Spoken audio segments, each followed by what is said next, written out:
Well, hi, and welcome to number 54 of these 100 little mini messages, 100 days of breakthrough, heading for 1/1/21.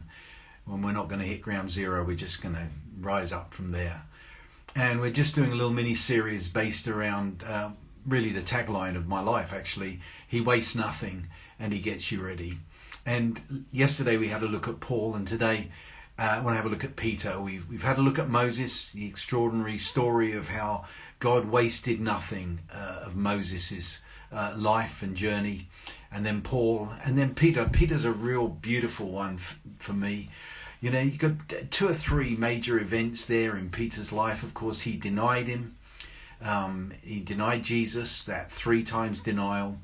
He went off on his own as well. And then earlier on, of course, a more celebrated situation where Jesus said, "Who do you say that I am?" And Peter said, "You're the Christ, the Son of the living God." And Jesus said, "On this rock, I'll build my church." And these 3 elements there.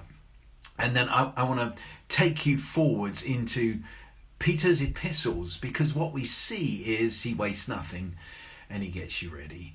And, one of the beautiful pictures that Peter gave us was the description of us as being living stones built up into his temple. He'd taken that image which Jesus gave him of, "On this rock, I'll build my church," and it becomes a verse, of course, that wonderful verse. And then, we have also, Peter wrote and he said, "Make all the more certain about God calling and choosing you." Peter's the one who Jesus asked 3 times, "Peter, do you love me?" Make all the more certain. He wastes nothing. He gets you ready. And then, Peter, of course, went off on his own. Understandable. Gosh, what incredible times they were. Be wonderful to have a chance to have a chat with Peter and see how he felt and what was going through his mind. But he would write in his great epistle, "We are a royal priesthood, a holy nation, a people of God's own possession." The one who ran away, the one who went off to be on his own, would declare, "No, we're a part of something really big and really significant and really important." He wastes nothing. He gets us ready. Moses, the shepherd who would butcher sheep on the Passover night, the one who was raised in Pharaoh's palace, who would be given the blueprint for God's own palace.